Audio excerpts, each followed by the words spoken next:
ouvrir la Bible dans quelques instants, vous inviter à considérer la parole de Dieu avec importance. C'est pas moi qui suis important, c'est la parole de Dieu qui est exprimée, c'est son enseignement qui compte. Mais avant cela, je voudrais vous annoncer le départ d'un serviteur de Dieu, un homme qui a prêché l'Évangile au milieu de nous il y a quelques années. C'est Alan Entwistle, pour ceux qui l'ont connu. Voilà, il nous a quittés, rejoint la maison du Père hier. Et donc nous pensons à la famille. Et c'est pour ça que, encore ce matin, on a la joie de voir que, si un ouvrier termine son combat, un autre le poursuit. Et ça, c'est une grâce venant de Dieu. Si vous avez apprécié de vivre ce moment, sachez qu'il pourra se prolonger cet après-midi à 16h, ici même. Les églises du Valentinois se retrouvent pour un élan de prière. Donc vous êtes cordialement invités à nous rejoindre avec les autres églises. Cet élan commence aujourd'hui, puisque toutes les églises évangéliques du Conseil national des évangéliques de France, c'est-à-dire le grand groupe qui rassemble à peu près tous les évangéliques, nous faisons un effort sur toute la nation de prière sur la semaine, et nous ouvrons ici même ce temps, cet après-midi à 16h. Donc vous êtes déjà les bienvenus. Ce temps d'annonce étant terminé, j'aimerais m'approcher de vous avec ce sujet délicat, brûlant, qui concerne vivre selon Dieu malgré sa nature contraire. On a vu, malgré le monde, comment vivre selon Dieu dans ce monde, ne pas être du monde, mais dans quoi déjà ? Mais dans le monde. Voilà, on est dans le monde et n'est pas du monde. Je me sens un peu seul là.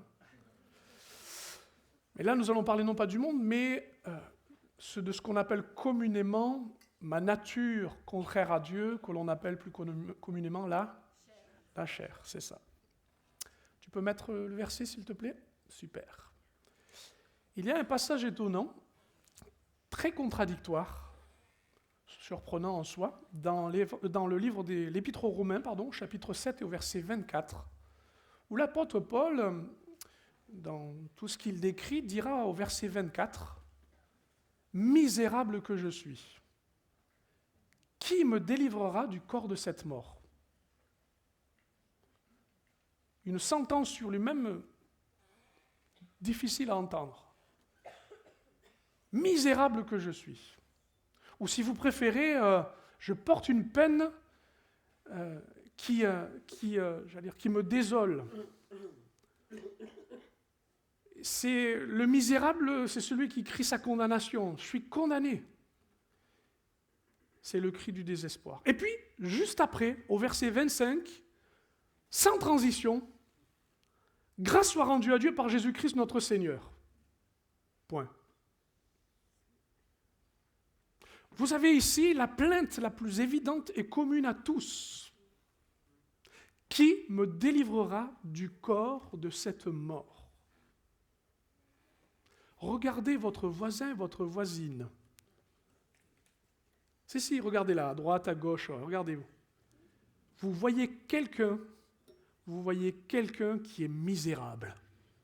Oh Mais oui, elle a un corps et ce corps le conduit à la mort. Parce qu'il nous est dit que comme Paul le voyait en lui-même, misérable que je suis, vous pouvez le regarder chez les autres. Regardez-les un peu. Oh là là là là. Oh là là là là. Mais vous n'êtes pas un peu gêné parce que vos voisins, ils vous regardent bizarrement aussi, hein ? Ils vous regardent bizarrement et je me dis, oh le pauvre. Oh la pauvre. Au-delà de l'humour, on est tous dans le même bain. On a tous même. Paul ne fait que crier ce que nous crions tous et ce qui nous désespère tous. Qui me délivrera du corps de cette mort ? Admettons, faisons l'autruche. Mettons la tête dans le sable et imaginons que ce n'est pas vrai. Qu'il y a du bon en nous et qu'on peut s'en sortir. Et que si on est à peu près positif, on pourra essayer de faire l'effort de gagner le paradis. En étant un peu humaniste, en cherchant le bien en chacun, en trouvant le bien commun, en étant un bon citoyen. en faisant des bonnes œuvres. Le problème, c'est que la chair, la nature contraire à Dieu, issue de la chute d'Adam et qui est un héritage pour tout homme, elle est, vous savez, comme un arbre que l'on a planté loin de la maison. Tout comme on s'imagine, non mais le mal est loin de moi. La pensée du mal, l'envie du mal est loin de moi. C'est l'arbre planté loin de la maison. Moi, ma maison, elle est solide, elle est bien fondée. J'ai un bon caractère, j'ai une bonne éducation. Je fais ce qui est bien, je pense ce qui est juste. Je tiens ma maison, tout est propre. J'arrange à peu près ce qu'il faut. J'essaie d'être bien avec moi-même, quoi. Ça va? Sauf que l'arbre planté, il a des racines. Et que certaines racines, quand on les laisse pousser, quand on les ignore, quand on ne sait pas qu'elles existent, elles ont tendance à s'étendre. Et vous savez que certaines racines ont la capacité de soulever une fondation et de renverser la maison. Eh oui. Alors me direz-vous, en surface, tout va bien. Je te regarde, mon frère, ma sœur, tu me regardes, et je dirais tout va bien. Mais on a en chacun une racine. Ça va? Qui est là et qui cultive une seule chose, l'envie de renverser la maison. Alors parfois, oui, effectivement, nous voyons chez les uns, chez les autres, et en nous-mêmes, cette contradiction. C'est la nature de la chair. Ou alors vous vous dites, la chair, ce combat intérieur, cette envie d'aller pécher, de pécher plutôt, de désobéir, d'aller vers le mal, vous vous dites, je vais le combattre. Mais vous avez ce sentiment que vous êtes à peu près à la hauteur pour le combattre. Il suffit que je règle un peu mes voix, que je fasse attention à ce que je dis, que j'arrange bien ma vie, et puis c'est tout. Vous savez, c'est un peu comme un moustique qui est facile à écraser. Voilà, ça passe à un moment donné, on le chasse, puis ça va mieux, ça y est, c'est passé. Alors moi, je suis né dans un pays, ou du moins dans une contrée qu'on appelle la Camargue. Et en Camargue, il y a deux choses principales, les taureaux et les moustiques. Et les moustiques sont très particulièrement efficaces la nuit. Surtout pour voler à hauteur de vos oreilles. De manifester leur présence sans les voir. Et vous pouvez passer une nuit à vous mettre des baffes, à essayer de trouver le moustique vengeur qui cherche qu'une seule chose, à vous faire tourner en rond. La chair est parfois si petite et subtile dans le détail, elle vous amène même à vous infliger vous-même des punitions, mais vous n'arrivez pas à la vaincre. Ça va? Qu'est-ce que c'est que la chair? En fait, la chair, elle s'inscrit comme une loi. La loi de la gravité, les lois naturelles, eh bien, elle s'inscrit aussi en nous. Une loi spirituelle, loi naturelle. Elle est en nous et elle nous pousse à l'échec. Si bien qu'il est impossible pour l'homme naturel, ce que nous sommes, de plaire à Dieu ou de le servir. C'est une force, une puissance intérieure, compulsive, héritée de la chute de l'homme, qui s'exprime par une rébellion générale, spécifique, contre Dieu et sa justice. Je sais que ce que je suis en train de vous dire ne vous flatte pas et ne vous conduit pas à vous satisfaire. Mais s'il y a bien une raison, c'est de commencer notre verset en disant tous et toutes, je ne peux pas m'installer dans un confort ou dans une réalité qui n'est pas juste, dans une spiritualité qui n'est pas bonne. Ce qui est en moi n'est pas bon. Et la chair est une lutte, est une puissance. Je prends souvent l'image de, la puissance du péché comme un arbre dont la racine couve sans dire quoi que ce soit le profond désir d'être opposé à Dieu. Et quand la sève commence à monter et que la convoitise, l'envie, la démangeaison vient là et lutter en nous, eh bien, on peut contenir. Sauf qu'à un moment donné, elle a raison de nous et elle produit le bourgeon qui va donner le fruit mauvais. Oh là là. Misérable que je suis. Tu peux mettre la suite? C'est quoi le constat de la chair? Accrochez-vous. La chair ne se domestique pas, ne s'éduque pas. D'accord? Ne se dompte pas. Sa seule issue, c'est qu'elle doit mourir. Mais même ça, elle ne se laisse pas faire. Vas-y, tu peux mettre la suite? La chair, elle a vraiment une forte volonté. Vous vous dites que vous n'avez pas de volonté, mais c'est faux. Ouais, moi, j'ai pas beaucoup de volonté quand il s'agit d'aller faire du sport. Vous savez, toute ma vie comme ça. Et je m'accuse souvent en me disant, c'est dommage, il faudrait que je fasse du sport. Mais j'en ai une.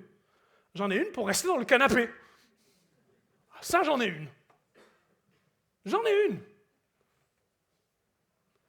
La chair ne me quitte pas. Elle ne se détache pas de l'homme par lui-même.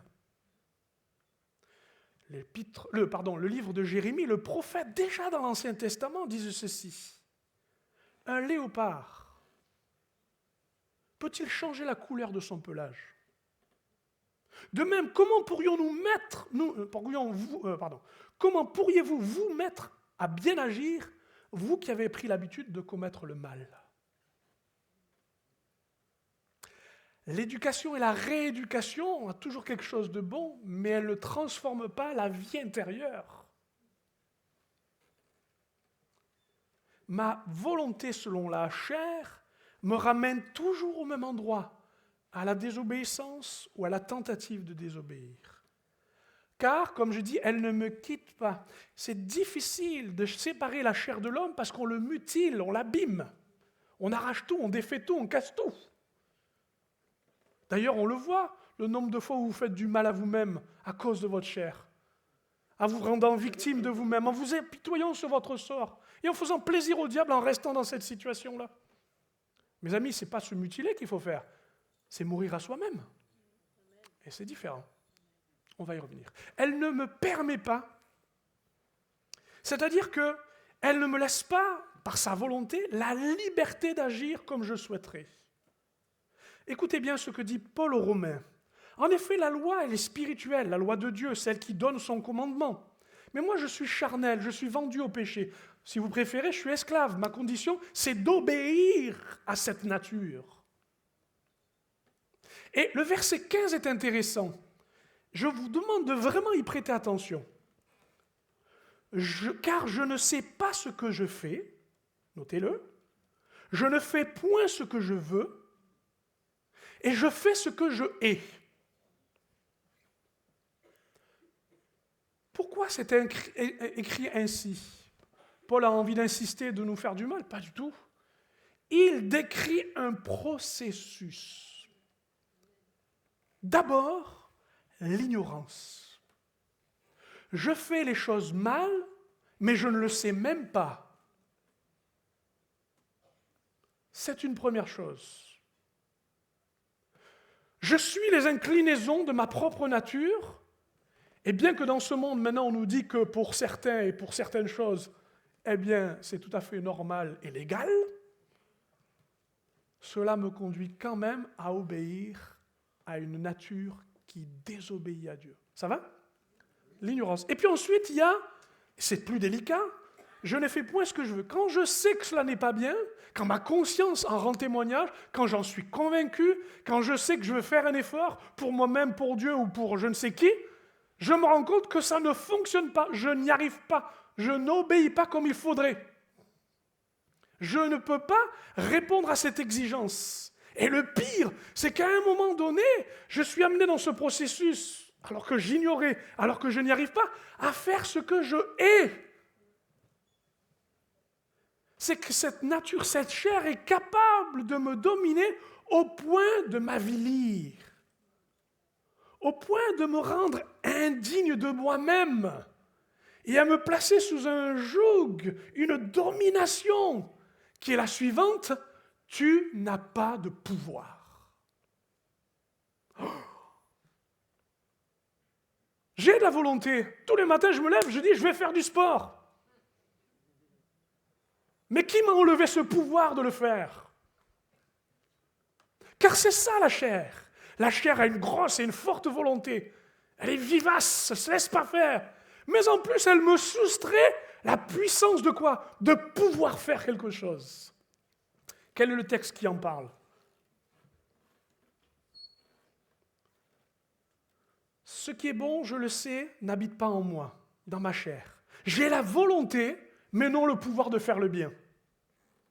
Je trouve donc en moi cette loi, quand je veux faire le bien, le mal est attaché à moi. Oh mes amis, quel sort dans lequel on se trouve!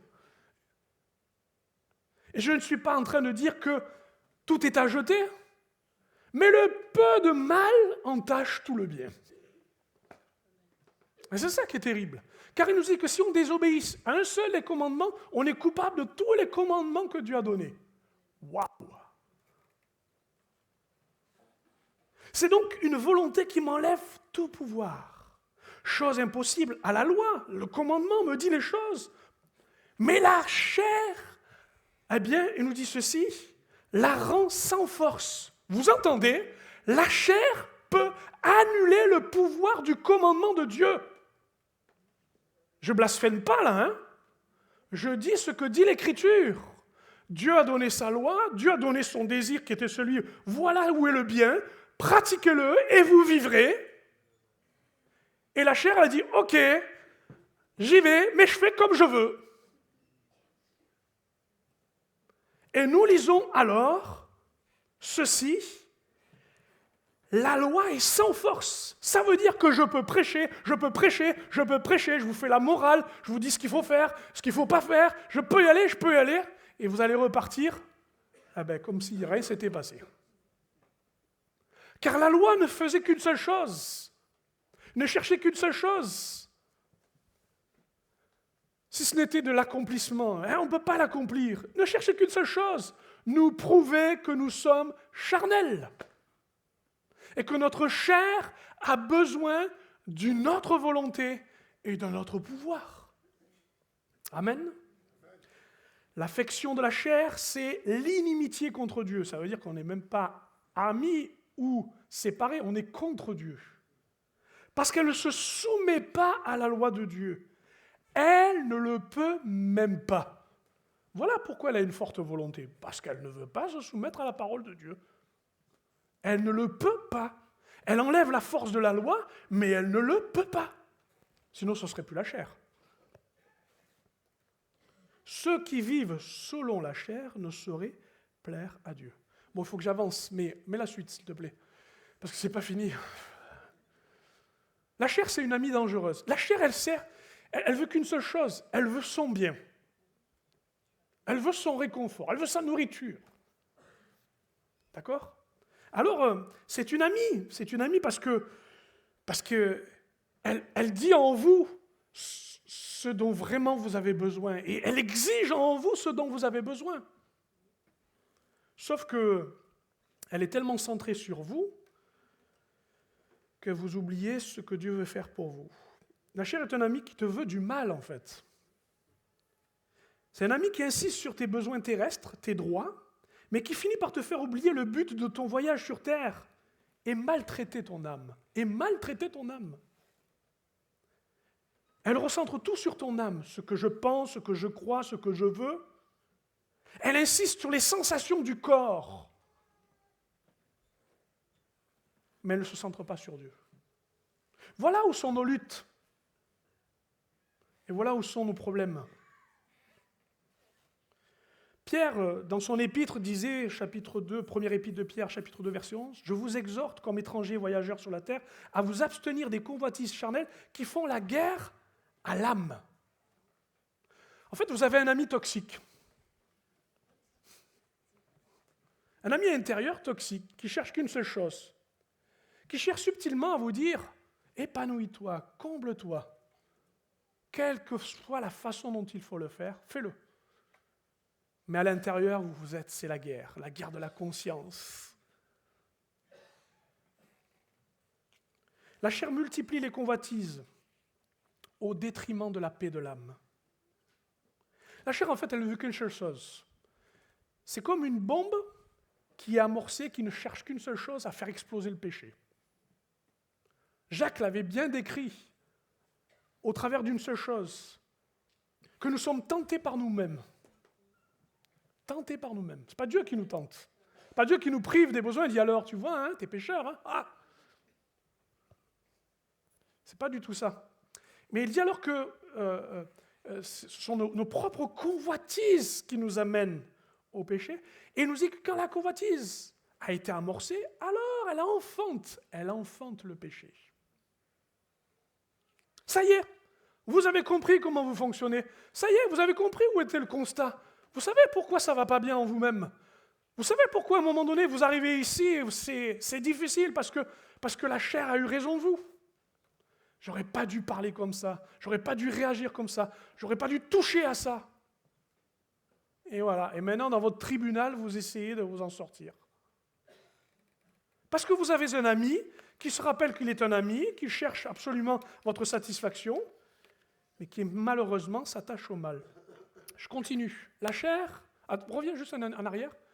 Merci beaucoup. Oui, elle n'aime que soi, ça va de soi. Ok, vas-y, pardon.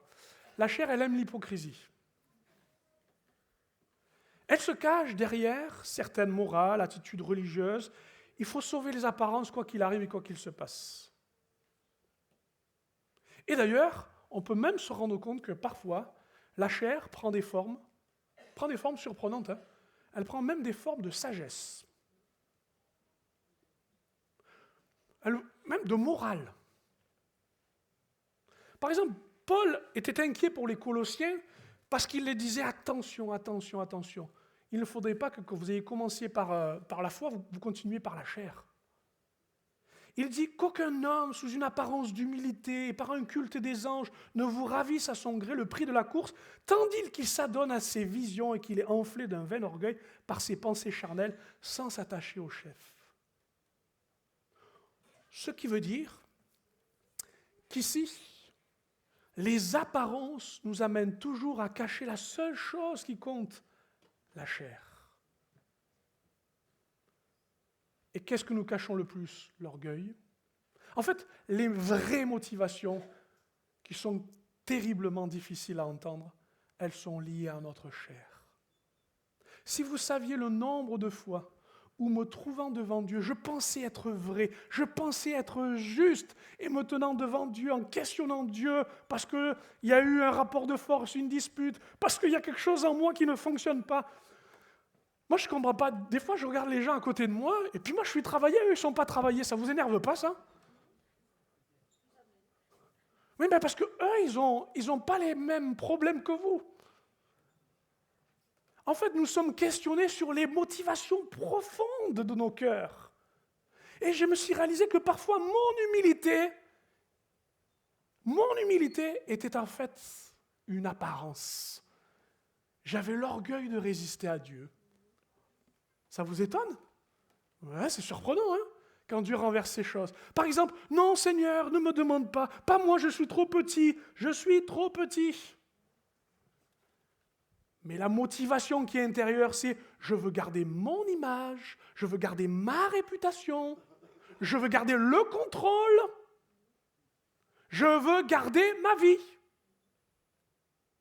Quand vous réalisez que votre humilité était une résistance à Dieu et que c'est la chair qui parle, d'un seul coup, vous êtes complètement changé. Ah, l'hypocrisie, elle est difficile, hein, parce que là aussi, regardez vos voisins, vous dites toujours, oui, il a un masque, lui, il fait semblant, autre. Puis à un moment donné, ma motivation profonde. Qu'est-ce que cache la chair dans mes motivations? Allez, continuons. Ce qui est sûr, ce qui est certain, c'est qu'on peut en parler, mais à un moment donné, le fruit sort, il y a un résultat. Et quel qu'il soit, la Bible dit dans Romains 8, verset 6, l'affection de la chair, c'est la mort, tandis que l'affection de l'esprit, c'est la vie et la paix. Quoi qu'il se passe, il y a toujours au bout quelque chose qui sort de la chair.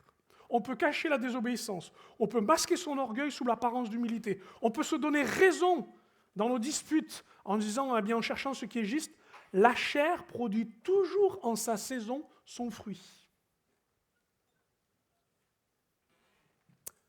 Alors, laissez-moi vous raconter une anecdote.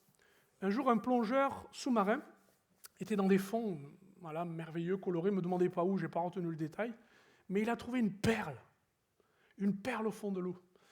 Même pas dans son écrin, mais une perle. Et une belle perle, croyez-moi. Hein. Alors il l'a pris comme ça, il s'est dit chouette. Et une combinaison, c'est dur d'avoir des poches. Puis il l'a convoité, il a dit si je la laisse échapper. Et vous savez ce qu'il a fait? C'est bête, hein? Devinez. Il l'a mis dans la bouche.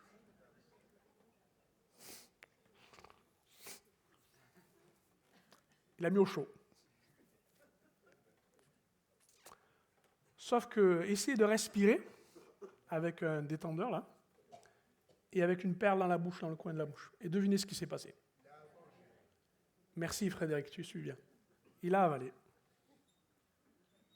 Mais bon, pardon du détail, hein. Vous allez peut-être choquer, mais il dit c'est pas perdu. C'est pas perdu. Je chercherai, je trouverai. Sauf qu'un jour, subitement, sans rien, voilà, quelques jours après, subitement, sans rien, il est mort d'un coup. D'un coup. Alors on a autopsié le corps, et on a trouvé dans des intestins un serpent, ou du moins un tout petit serpent. C'était pas une perle. En fait, c'était un serpent, un œuf d'un serpent. Vénineux, bien sûr. Il a avalé un serpent. Et je me dis, la chair, on a beau l'enrober, elle ressemble même à un prix précieux, elle a la plus grande des valeurs pour nous.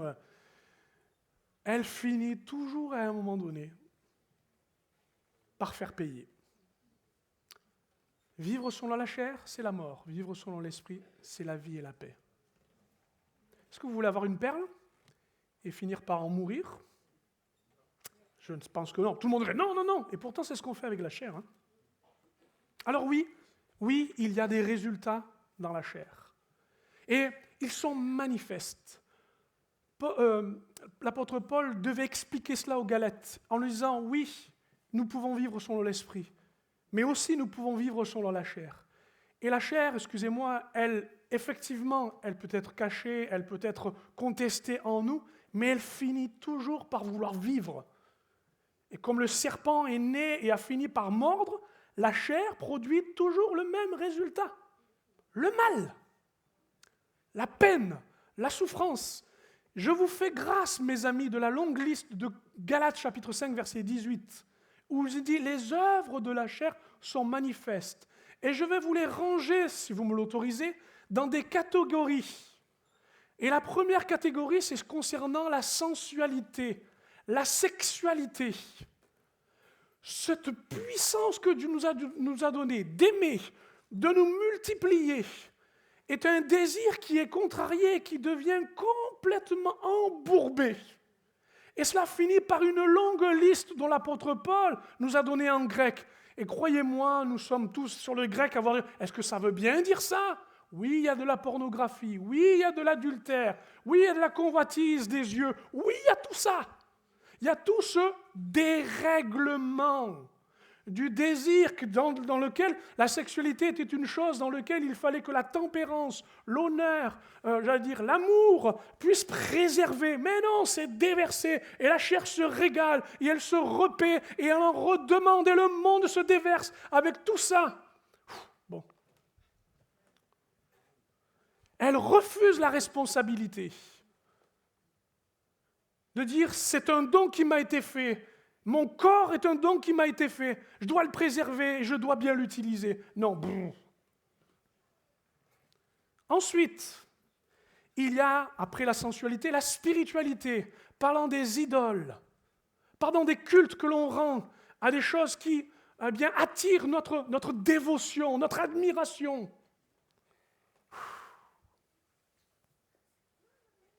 Ensuite, il y a une longue liste, c'est la plus longue de toutes les œuvres de la chair. Ça veut dire que quelque chose. Hein. Il nous est parlé de nos relations conflictuelles, disputes, divisions, sectes. Il y a une panoplie là-dedans de choses qui sont des œuvres de la chair. Vous vous êtes jamais posé la question de savoir pourquoi vos relations parfois sont continuellement mauvaises? Est-ce que d'un seul coup, on vous a désigné comme l'homme ou la femme à abattre? Ou est-ce que ce ne sont pas vos blessures, vos réactions, votre gestion qui vous amènent à considérer que ce sont des œuvres de la chair? Je n'ai pas dit que tout conflit était toujours de sa faute. Mais s'il nous a été demandé la responsabilité de gérer un conflit, nous avons dit la semaine dernière que nous étions ambassadeurs et c'est à nous à demander à Dieu, selon ce qu'il a mis en nous en esprit, de ne pas répondre par la chair. Oui, je veux défendre mes droits. Oui, je veux défendre ma justice. Mais Jésus nous a donné un exemple pour manifester d'autres œuvres. Et c'est encore pire dans l'Église parce qu'on s'aime tellement qu'on arrive à se détester tellement. Comme les familles, hein. Plus on est proche, plus c'est dur après de s'aimer, de se pardonner. On en parlait hier, tiens, à Basic Face, le temps sur la prière. Dérèglement des relations, dérèglement du corps, dérèglement de la spiritualité, dérèglement des relations, et enfin, le dérèglement des limites. Trop manger, trop boire,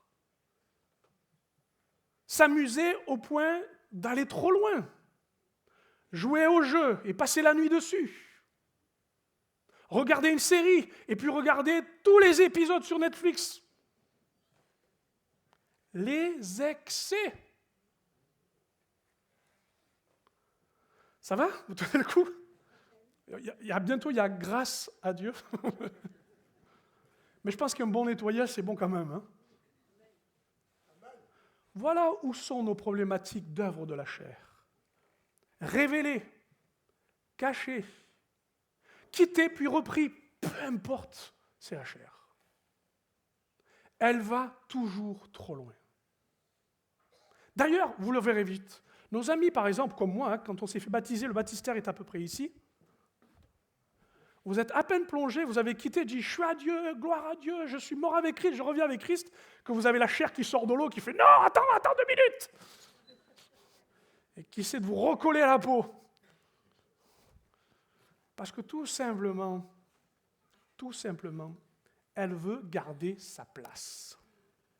Mais, tu peux mettre la suite, ça y est, on y est. Grâce soit rendue à Dieu.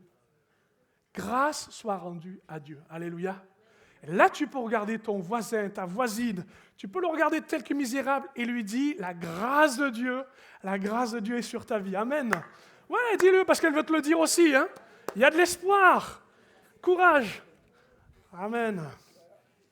Comment vous l'expliquer? Comment vous dire que la chair peut trouver sa fin, qu'elle peut trouver une résistance, qu'elle peut trouver un combat dans lequel elle sera au bon endroit? Crucifiée et retenue dans son pouvoir. Eh bien, je le trouve dans le livre des Nombres, notamment, bien que des textes sont nombreux. Et je le trouve dans l'Ancien Testament, bien que dans le Nouveau Testament, ces choses se sont accomplies. Écoutez bien. Dans le désert, avec le peuple d'Israël qui murmurait, se retrouvait dans la situation où des petits serpents, eh bien, nous y brûlants, ça veut dire qu'ils filaient la fièvre, une fièvre qui les faisait mourir. Il nous dit qu'alors qu'ils criaient à Dieu, l'Éternel a dit à Moïse, fais-toi un serpent brûlant ou d'airain, place-le sur une perche, quiconque aura été mordu et le regardera, conservera la vie. Amen. Amen. Tu peux mettre la suite? Le serpent élevé montre le seul obstacle à ta chair. Ce n'est pas toi, ni ce que tu te commandes, ni ce que tu commandes à Dieu. Le seul obstacle qui permet d'arrêter le pouvoir, la puissance de ta chair, c'est l'œuvre de la croix.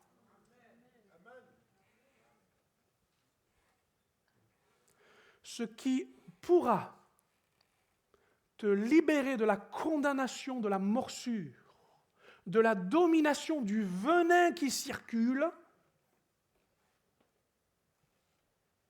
c'est l'œuvre de Jésus à la croix. C'est ce qui s'est passé à l'époque, dans un épisode de la marche, où ceux qui ont regardé à ce serpent ont considéré ce serpent pour se dire « mais c'est ma chair qui est crucifiée ». Pourquoi c'était un serpent? Pourquoi ils n'ont pas mis, je ne sais pas moi, un autre objet? Non, ils ont mis justement l'objet de leur détresse. Tu peux mettre la suite? Merci. En effet, quand le serpent d'airain montre la chair et le mal, c'est à ce moment-là que je me rends compte qu'il peut ôter la condamnation. Vous savez, quand quelqu'un se fait mordre par un serpent, quand on voit la morsure, on lui dit « t'es foutu ». Et en fait, depuis Adam, on est tous mordus. Donc, on est tous... Pardon. Tous pécheurs, oui. Alors, on s'en sort comment? Celui qui dit « je suis mordu, comment je fais? J'ai la marque du péché, je suis pécheur, c'est dans ma chair, c'est dans mon corps. » Maintenant donc, il n'y a plus de condamnation pour ceux qui sont unis à Jésus. Car la loi de l'Esprit qui nous donne la vie dans l'union avec Jésus-Christ t'a libéré de la loi du péché et de la mort. Alléluia! J'aime ce texte de l'Ancien Testament qui a débuté dans le livre de la Genèse, au moment de la chute de l'homme, au moment où tout se dérègle, l'homme, la femme, ensuite c'est un fratricide, après les gens sont tournés vers le mal, toutes ces choses qui se dérèglent, et pourtant une parole certaine, qui disant que le serpent te blessera le talon, mais tu lui écraseras la tête. Amen.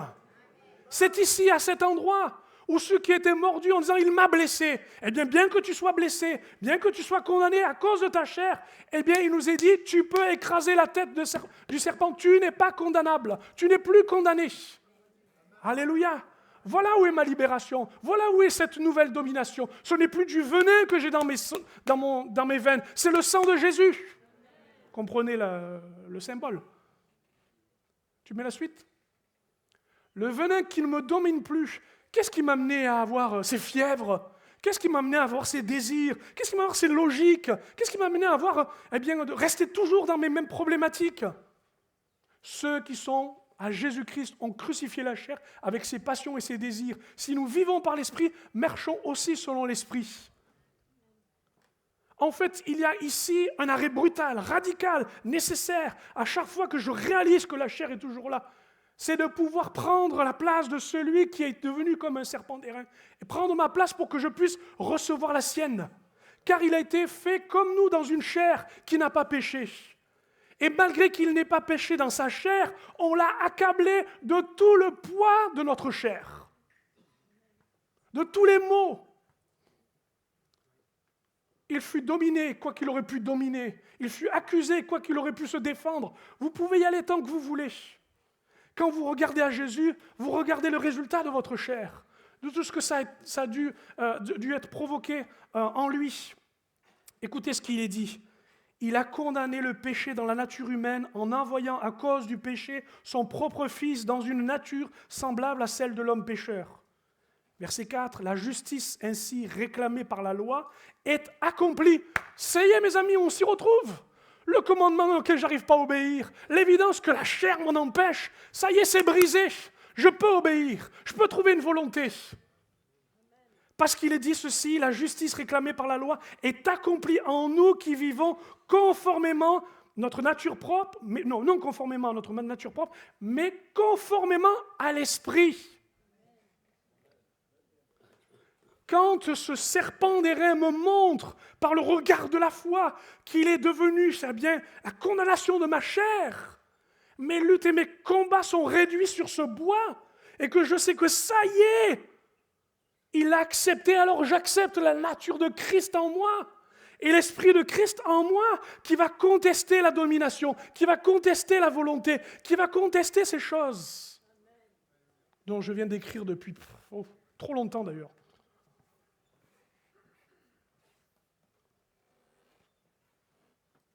Tu peux mettre la fin? Ou du moins la suite. La chair ne peut rien alors contre la volonté de l'esprit. Car ayant accepté Christ, puisque je suis en Christ, puisque je reviens à Christ, puisque je veux faire la volonté de Christ, Alors oui, je confesse mon péché, j'accepte de renoncer à ses droits, j'accepte que la chair soit condamnée. Oui, je ne me fais pas du mal, mais je fais simplement le plus grand des biens. Je révèle à Dieu mon besoin. Et alors la volonté de l'Esprit fait naître en moi un nouveau désir, un nouveau besoin. Sa présence, sa sainteté, sa justice, l'amour de l'autre, la paix de mon âme, la joie irrationnelle mais glorieuse du salut, la complicité de l'Esprit. Nous parlions qu'elle avait beaucoup de volonté, trop de volonté. Et nous disions que nous avions un ami pas fréquentable, qui nous volait du mal. Mais maintenant, c'est la complicité du Saint-Esprit. Tu as un garde du corps en toi, le Saint-Esprit. Tu es un bodyguard. Et il renforce et il soutient ta conscience. Quand tu commences à utiliser ta langue comme un instrument, non pas de bénédiction, mais, allez, qu'est-ce qu'on peut dire? Voilà, d'instruments de la chair, des œuvres de la chair. Réfléchis qu'il y en a un derrière toi qui fait « Hé, l'ami ».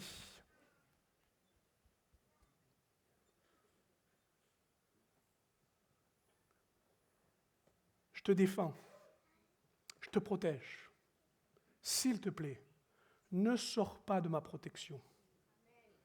Ne sors pas de là où je suis. Mais reste-y. C'est beau, hein?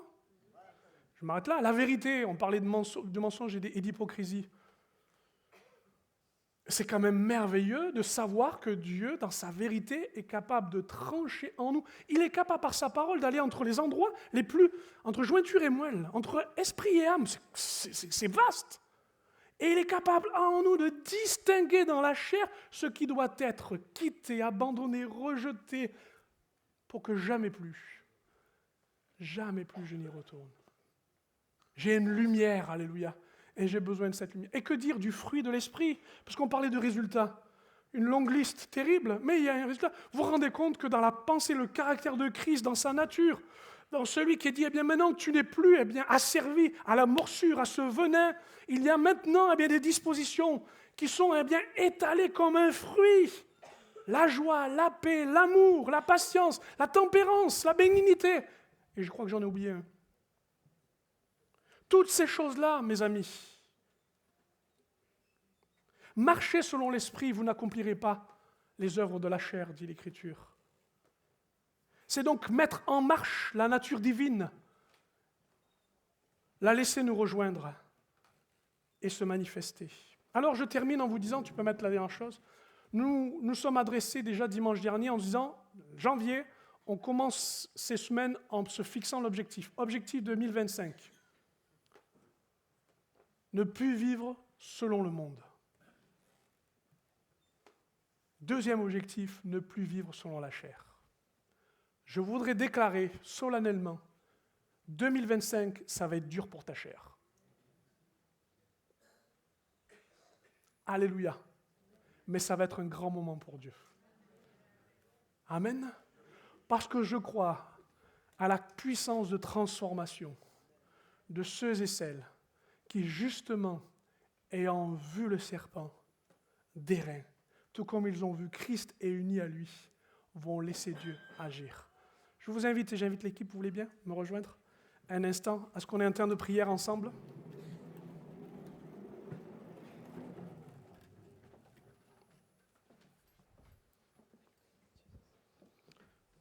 Est-ce que tu peux descendre la lumière un instant? Je réalise au moment où je vous parle le défi de ce que nous vivons à cet instant.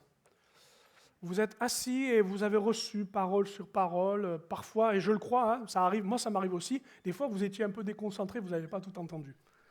Ça peut arriver, c'est pas un mal en soi. Mais au moins ce que vous avez entendu à un moment donné, vous l'avez peut-être attrapé. Alors je voudrais vous le dire. Là, je me tiens debout, je vous assure, je transpire, je crie à Dieu en ce moment que quelque chose se passe dans ma vie comme dans la vôtre, mais il va falloir qu'on le vive ensemble. Il va falloir qu'on le vive ensemble. Ma première prière pour nous, c'est plus de spectateurs que des acteurs. La chair va vous laisser assis là où vous êtes. Elle va vous chercher à échapper aux choses que Dieu veut faire. Mais Dieu, lui, veut agir.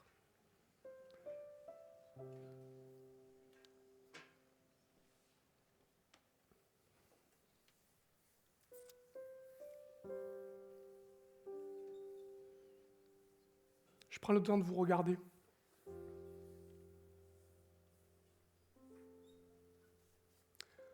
Et de vous dire qu'à cause de ma chair, j'ai souvent rouspété. Vous connaissez ce mot rouspété? C'est peut-être un peu du méridional, ça. J'ai souvent râlé auprès de Dieu, de dire, mais Seigneur, où ils sont où? Ils sont où ces frères et sœurs, capables d'élever leur voix, de tenir à la brèche? Ils sont où près de celle qui éduque son ado et qui a besoin qu'il y ait des références masculines? Ils sont où? Et ma chair ne cesse de me dire, regarde ce qui ne va pas, regarde ce qui ne fonctionne pas, regarde ce qui... Et si je continue, ma chair me tue.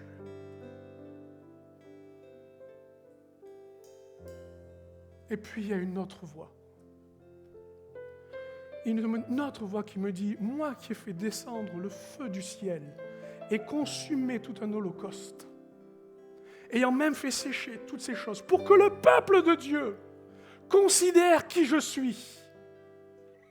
Qui es-tu, toi, pour condamner et juger les autres? Alors je vous demande pardon. Pardon de vous, parfois vous considérer avec la chair. Mais je veux vous servir avec l'esprit. C'est l'esprit qui n'est pas là pour vous faire la morale, de dire « Eh oh, faites quelque chose, répondez à mes besoins, à mes exigences, devenez conforme à ce que j'attends. » Non. Une seule chose, je vous en supplie, restez réconciliés avec Christ. Et qu'au nom de Jésus, vous soyez assez courageux et adultes pour regarder où est la chair et la traiter comme elle se doit, de manière impitoyable. Elle ne passera pas par moi. Pourrions nous lever, vous voulez bien? Mon ami, mon frère, ma sœur, je t'invite à ne pas résister à ce que je viens de partager. Et je te propose, avec tout le confort qui te reviendra, de réagir à ce message. 1. Si pour toi c'est déjà largement suffisant, eh bien je te demande juste une chose, demande à Dieu. Cette communion sainte, la sanctification par le Saint-Esprit, la purification par le sang de Jésus. Alors tu élèves ta main et tu reçois par la foi. Tout comme tu regardes le serpent, tu reçois le pardon pour ton adultère, le pardon pour ta colère, le pardon pour ta paresse, le pardon sur ta vie, le renouveau dans ton cœur, travail de sa justice. Il ne faut plus que ton ordinateur soit un piège, que ton téléphone soit un piège, parce que ton œil t'a éteint la conscience. Ces choses, je veux les dénoncer pour toi, afin que tu aies le courage en levant la main. Ça, c'est la première chose. La deuxième, je sais que le temps est avancé, mais peut-être que pour toi, victoire veut dire « je m'approche du trône de la grâce ». Le corps purifié, la conscience purifiée, le cœur pur. Reviens ici, devant, s'il te plaît, retrouver le sacerdoce, non plus d'œuvrer par la chair, mais par l'esprit. Ce n'est pas parce que tu ne viens pas que tu ne reçois pas, mais pour certains, je pense que c'est important que vous le viviez ainsi. En quittant votre chaise, vous dites, je laisse la chair derrière moi et j'avance devant. Alléluia, alléluia. Soyez courageux, non pas pour être sous le regard des uns et des autres, mais de demander à Dieu sa grâce. Le chant va suivre ce moment d'appel. Et pendant ce chant, si vous voulez vous avancer, vous le faites. Et si vous avez déjà levé votre main et que vous êtes hésité, eh bien levez votre main. Amen. Je m'abandonne. Seigneur notre Dieu, Seigneur notre Dieu, Seigneur notre Dieu, Seigneur notre Dieu.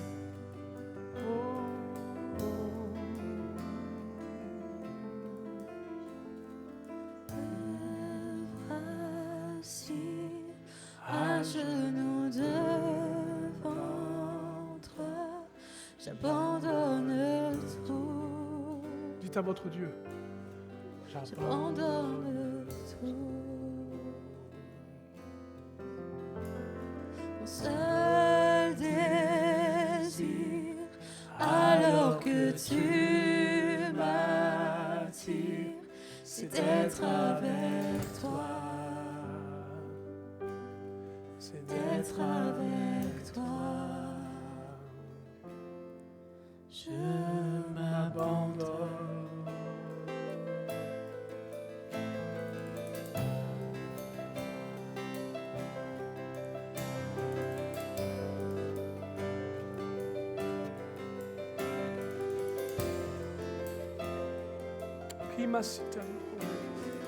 Par ta grâce, viens inonder mon âme. J'ai besoin de toi. J'ai besoin de toi. Les bras ouverts, tu entends ma prière. Parle à mon cœur.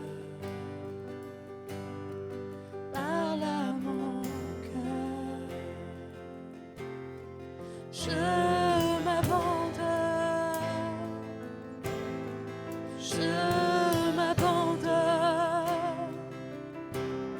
Je veux te connaître plus. Je veux te connaître plus. Je m'abandonne. Je m'abandonne. Je veux te connaître plus. Je veux te connaître.